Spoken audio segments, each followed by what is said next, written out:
2024 election, because right about this moment, here on November the 9th, 2023, we are just about a year away from the 2024 election, which should be quite the bloodbath, at least if 2020 is any kind of a benchmark to look back on and use as a barometer for what badness is surely coming down the pipeline.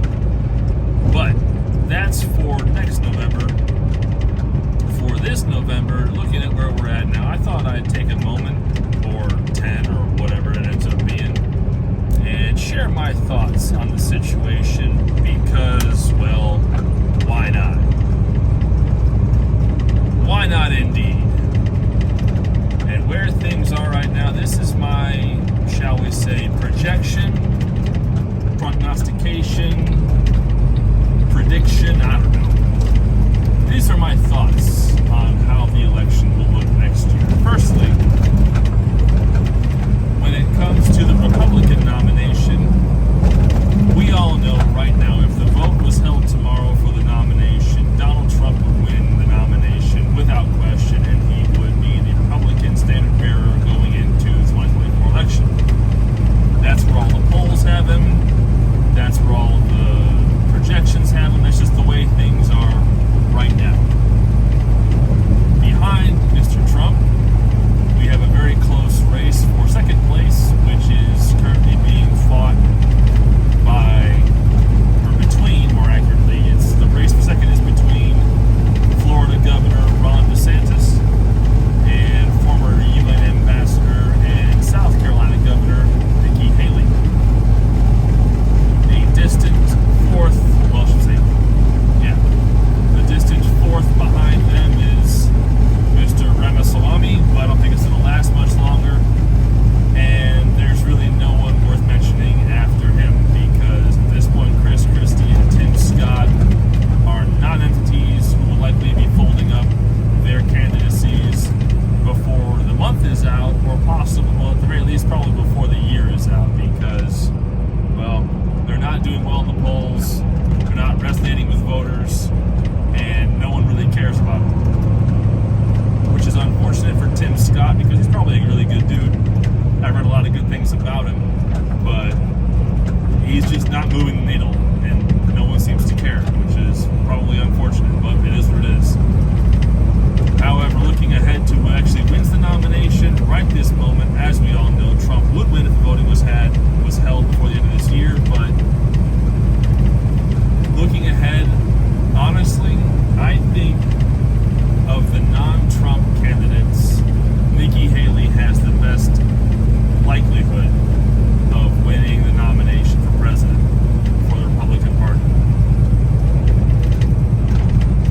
And if it comes down to her versus Donald Trump, early money and easy money would pick Trump.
mistake that he's making not being part of the debates, because he's not really showing where he is now. Instead, he's touting and